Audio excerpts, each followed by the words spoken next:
नमस्कार, जियो politics UPSC पे आप सभी का स्वागत है।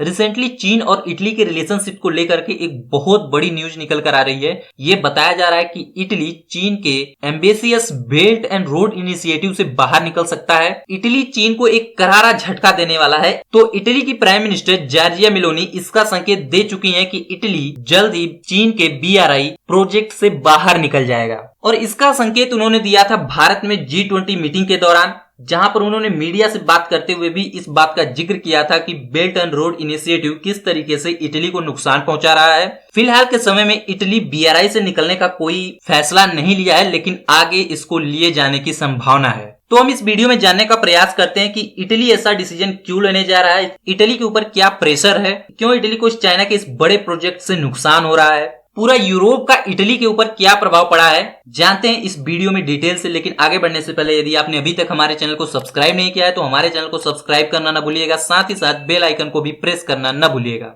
ऑलराइट, तो इटली G7 ग्रुप का एकमात्र देश है जिसने चाइना के इस बेल्ट एंड रोड इनिशिएटिव को ज्वाइन किया है। और जब इटली ने इस डिसीजन को लिया था तो उस टाइम भी G7 कंट्रीज ने इस पर नाराजगी जताई थी कि इटली ने ये जो डिसीजन लिया है ये बहुत ही गलत डिसीजन है। चाइना के साथ इस तरीके के प्रोजेक्ट को साइन करना इटली की इकोनॉमी के लिए बहुत ज्यादा अच्छा नहीं होगा। और यह जो पूरा प्रोजेक्ट है यानी ये जो BRI है, इसको इटली ने 2019 में साइन किया था। और चाइना का ये जो बेल्ट एंड रोड इनिशिएटिव है, ये चाइना के राष्ट्रपति शी जिनपिंग का एक मेगा प्रोग्राम है, जिसके तहत चीन दुनिया के अन्य देशों से इकोनॉमिकली कनेक्ट होना चाहता है। इसके लिए वो एंशिएंट सिल्क रूट को फिर से रिवाइव करना चाहता है। और इस जो बेल्ट एंड रोड इनिशिएटिव है, इस प्रोजेक्ट के अंदर चीन देशों को फंड करता है, फाइनेंस प्रोवाइड करता है उनको ब्रिजेस बनाने में, रोड्स बनाने में, पोर्ट्स बनाने में। इसके अलावा डिजिटल कनेक्टिविटी को भी सुधारने में चीन इस पूरे प्रोजेक्ट को फंड करता है। और खास बात यह है कि जिस दर पे चीन इस पूरे प्रोजेक्ट को फंड करता है, चीन इसको पूरी दुनिया से छुपा के रखता है। साथ ही साथ उन देशों के साथ भी ये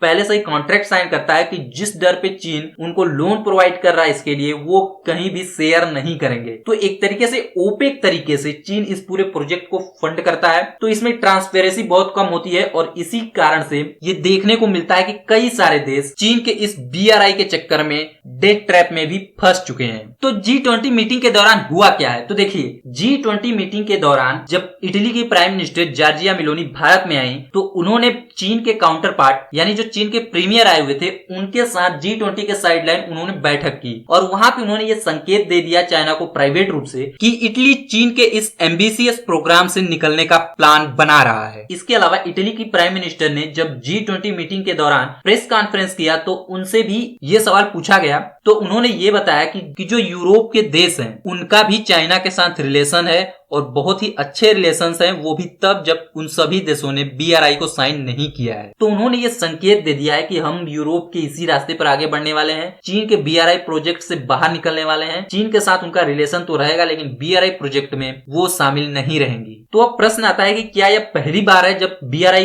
प्रोजेक्ट से निकलने के लिए इटली से आवाजें आई हैं? तो ऐसा नहीं है, इससे पहले भी बहुत सारे लीडर्स ने इसकी आलोचना की है कि इटली को चीन के इस BRI प्रोजेक्ट में शामिल नहीं होना चाहिए था, इससे इटली को बहुत ज्यादा घाटा होगा। और इटली की जो करंट प्राइम मिनिस्टर है जॉर्जिया मेलोनी, इन्होंने भी पिछली गवर्नमेंट को क्रिटिसाइज किया है कि जिस तरीके से इटली की गवर्नमेंट ने चीन के साथ BRI प्रोजेक्ट को साइन किया है, यह इटली को बहुत ज्यादा घाटा दे रहा है, इससे इटली को बहुत ज्यादा नुकसान हो रहा है। लेकिन आप समझिए कि इटली ने किस कंडीशन में BRI को ज्वाइन किया था, अब वो क्यों निकलना चाह रहा है। तो इटली ने चीन के इस ambitious project belt and road initiative को इसलिए ज्वाइन किया था क्योंकि पिछले 10 साल में इटली ने 3 रिसेशन देखा था और इटली चीन से यह अपेक्षा रख रहा था कि जब इटली चीन के साथ बेल्ट एंड रोड इनिशिएटिव को साइन कर लेगा, उसको ज्वाइन कर लेगा, तो ऐसी स्थिति में चीन इटली में बहुत ज्यादा इन्वेस्टमेंट करेगा जिससे इटली की इकोनॉमी और ज्यादा आगे बढ़ेगी। लेकिन ऐसा हो न सका, चाइना से इटली में बहुत ज्यादा इन्वेस्टमेंट नहीं आई। तो अगर हम डेटा उठाकर देखें तो ये पता चलता है कि 2019 में चाइना से इटली में केवल $650 मिलियन का इन्वेस्टमेंट आया।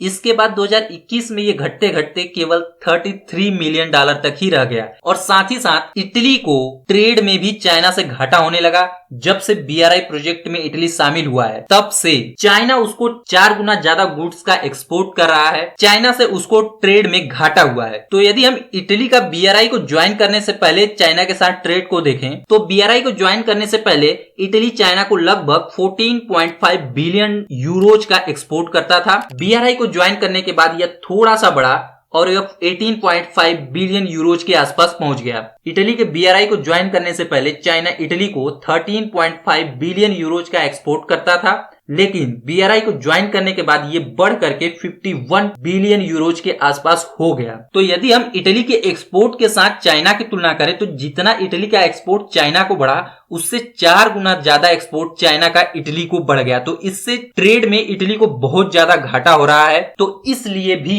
इटली इस पूरे प्रोजेक्ट से निकलना चाहता है। और देखिए, इटली का इस पूरे प्रोजेक्ट से निकलने का एक कारण नहीं है, इसके कई कारण है। एक तो सबसे बड़ा कारण यह है कि G7 कंट्रीज की तरफ से इटली के ऊपर बहुत ज्यादा दबाव आ रहा है कि इटली इस BRI प्रोजेक्ट से बाहर निकले। साथ ही साथ इटली ये भी देख रहा है कि यूरोप के साथ चीन के जो इकोनॉमिक रिलेशंस हैं वो धीरे धीरे खराब हो रहे हैं। और इटली ने यह भी ऑब्जर्व किया है कि यूरोपियन यूनियन के साथ चीन का जो एक इन्वेस्टमेंट ट्रेड पैक्ट था, जो था European union China comprehensive agreement on investment, ये भी कोलैप्स हो गया है, यानी ये भी खत्म हो गया है। चीन के साथ यूरोपियन यूनियन के रिश्ते और ज्यादा खराब हो रहे हैं। तो ऐसी स्थिति में इटली चीन के साथ अपने इस रिश्ते को बनाए रखने में सफल नहीं हो पा रहा है, क्योंकि इटली भी यूरोपियन यूनियन का मेंबर है और साथ ही साथ G7 का मेंबर है। तो इसलिए भी इटली महसूस कर रहा है कि चाइना के साथ अपने रिलेशंस को उसको रिव्यू करना चाहिए। ट्रेड में उसको जो घाटा हो रहा है चाइना के साथ, इटली उसको फिर से रिव्यू करना चाह रहा है। इसके अलावा एक बड़ी बात यह है कि इटली नेक्स्ट ईयर ही G7 की प्रेसिडेंसी को हासिल कर लेगा, यानी G7 का प्रेसिडेंट होगा इटली। तो ऐसे समय में BRI को छोड़ना इटली ये चीन को एक बहुत ही बड़ा झटका दे रहा है और यह इटली का सही डिसीजन भी है। और खास बात यह है कि चीन का जो बेल्ट एंड रोड इनिशिएटिव है इसको कंट्रीज ज्वाइन क्यों कर रही हैं। उसमें इन कंट्रीज का सबसे बड़ा मकसद यह है कि ये चीन से लोन लेंगी, अपने देश में इंफ्रास्ट्रक्चर को बढ़ाएंगी, इससे इनकी इकोनॉमिक एक्टिविटी बढ़ेगी, इकोनॉमिक ग्रोथ होगा, तो इससे जो भी प्रॉफिट होगा वो उससे चाइना के लोन को चुका देंगी। लेकिन ऐसा होता नहीं है। चाइना मनमाने ढंग से लोन बांटता है, अनप्लान्ड तरीके से लोन बांटता है, अनप्लान्ड तरीके से इंफ्रास्ट्रक्चर को डेवलप करता है, जिससे होता क्या है कि बहुत सारे देश चाइना के इस डेट ट्रैप में फंस चुके हैं। इसका एग्जाम्पल भी आप देख सकते हैं, श्रीलंका है, पाकिस्तान है, केन्या है, जाम्बिया है, लाओस और मंगोलिया, ये सभी देश चाइना के डेट ट्रैप पॉलिसी में फंस चुके हैं। हालांकि मैं यहाँ पे पाकिस्तान को सोचता हूँ कि यह चाइना के डेट ट्रैप पॉलिसी में फंसने वाला देश नहीं है, यह चाइना को उल्टा ही फंसाने वाला देश है। और मैं समझता हूँ कि चीन ने जिस तरीके से CPEC में इन्वेस्टमेंट किया कि पाकिस्तान को भी वो डेट ट्रैप पॉलिसी में फंसा सकता है। और आप देखिए अभी के हालात में जिस तरीके से चीन पाकिस्तान से भाग रहा है, अपने नागरिकों को निकाल रहा है, वहां पे उनके नागरिक ही सुरक्षित नहीं है। तो आप देखिए कि चीन ने पाकिस्तान को फंसाया है कि पाकिस्तान ने चीन को फंसाया है। तो ये बात भी है। इसके अलावा आप सभी लोग जानते हैं कि भारत ने BRI प्रोजेक्ट को ज्वाइन नहीं किया है, क्योंकि यह जो प्रोजेक्ट है वो भारत की सॉवरेनिटी का उल्लंघन करता है। पाक ऑक्यूपाइड कश्मीर से चाइना का CPEC प्रोजेक्ट गुजरता है, तो इसके विरोध में भारत ने चाइना का CPEC प्रोजेक्ट ज्वाइन नहीं किया है। और यह भारत का बहुत ही अच्छा डिसीजन था। और इटली भी अब चाइना के इस बेल्ट एंड रोड इनिशिएटिव से निकलने जा रहा है। तो चीन के इस बेल्ट एंड रोड इनिशिएटिव को एक बहुत ही बड़ा झटका मिलने वाला है। और भारत ने भी चीन की BRI को टक्कर देने के लिए इंडिया, वेस्ट एशिया और यूरोप के लिए कॉरिडोर बनाने जा रहा है। तो निश्चित तौर से चीन के लिए आने वाला समय बहुत ही ज्यादा डिफिकल्ट होने वाला है। तो इटली के इस डिसीजन पर आपका क्या कहना है, कमेंट करके बताइएगा। इस वीडियो में इतना ही, मिलेंगे एक नए वीडियो में, तब तक के लिए नमस्कार।